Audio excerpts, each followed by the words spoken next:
नेता की उम्र हो गई है, पागल हो गया है, राज्यसभा भेज दो। कोई नेता सीएम पद नहीं संभाल पा रहा है, राज्यसभा भेज दो। पार्टी से नाराज चल रहा है, पॉलिटिकल एडजस्टमेंट करना है, खुश करना है, राज्यसभा भेज दो।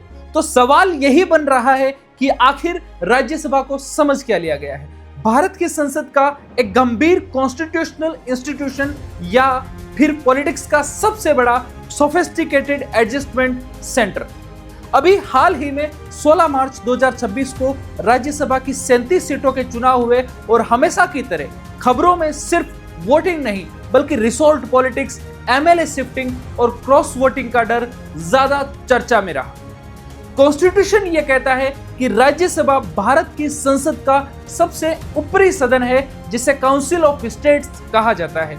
इसमें अधिकतम 245 मेंबर्स हो सकते हैं और 233 राज्यों और केंद्र शासित प्रदेशों से चुने जाते हैं और 12 को राष्ट्रपति नॉमिनेट करते हैं।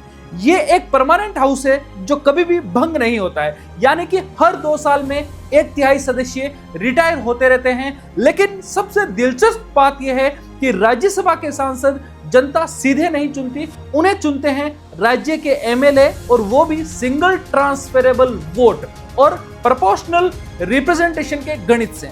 फॉर्मूला है कुल एमएलए प्लस खाली सीटें +1 और +1। जैसे कि फॉर एग्जांपल देखिए, उत्तर प्रदेश में 403 विधायक हैं और 10 सीटों के चुनाव में लगभग 37 वोट पर एक उम्मीदवार जीत सकता है, जबकि राजस्थान में 200 विधायक हैं और 4 सीटों के चुनाव में करीब 41 वोट चाहिए। अगर 1-2 एमएलए भी क्रॉस वोटिंग कर दे तो पूरा कैलकुलेशन, पूरा मैथमेटिक्स बदल सकता है।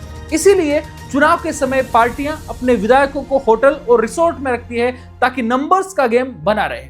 अब एक महत्वपूर्ण सवाल जानिए कि किस राज्य को कितनी सीटें मिलती है। यह चुनाव से तय नहीं होता बल्कि संविधान की 4th शेड्यूल में पहले से तय है और ब्रॉडली पॉपुलेशन के आधार पर यही रिप्रेजेंटेशन दिया जाता है। फॉर एग्जांपल एक बार फिर देखिए कि जैसे उत्तर प्रदेश की आबादी 24 करोड़ है तो उसके पास सबसे ज्यादा सीटें हैं 31, जबकि महाराष्ट्र के पास 19 सीटें हैं। वहीं छोटे राज्यों को भी मिनिमम रिप्रेजेंटेशन दिया गया है। जैसे सिक्किम की आबादी मात्र 7 लाख है लेकिन फिर भी उसे 1 सीट मिलती है ताकि जो संघीय ढांचा है उसकी आवाज बनी रहे। राज्यसभा की कॉन्सेप्ट के पीछे संविधान के निर्माताओं का एक मकसद था कि लोकसभा जनता की आवाज हो और राज्यसभा एक हाउस ऑफ एल्डर्स बने, जहां अनुभवी और पॉलिसी ओरिएंटेड लोग बैठकर कानूनों की डीपर स्क्रूटनी करें। लेकिन ग्राउंड रियलिटी में कई बार यह सदन सिर्फ उन नेताओं के लिए रास्ता बनकर के रह जाता है जो सीधे चुनाव जीतकर संसद नहीं पहुंच पाते। जैसे मनमोहन सिंह पूरे 10 साल प्रधानमंत्री रहे लेकिन लोकसभा कभी नहीं जीते। पहले असम से राज्यसभा सांसद रहे और बाद में राजस्थान से। अरुण जेटली 2014 में लोकसभा हारने के बावजूद वित्त मंत्री बने और राज्यसभा से सांसद बन गए। और आज भी इस देश के विदेश मंत्री एस जयशंकर भी राज्यसभा के माध्यम से ही संसद में आ रहे हैं। इसलिए बहस आज भी जारी है कि क्या यह व्यवस्था एक्सपीरियंस माइंड को जगह देती है या फिर पॉलिटिकल एडजस्टमेंट का सबसे रिफाइंड मैकेनिज्म बन चुकी है, जहां जनता का डायरेक्ट मैंडेट नहीं बल्कि एमएलए का मैथमेटिक्स तय करता है कि संसद में कौन जाएगा, कौन बैठेगा। सच शायद इन दोनों परिस्थितियों के बीच में छुपा हुआ है।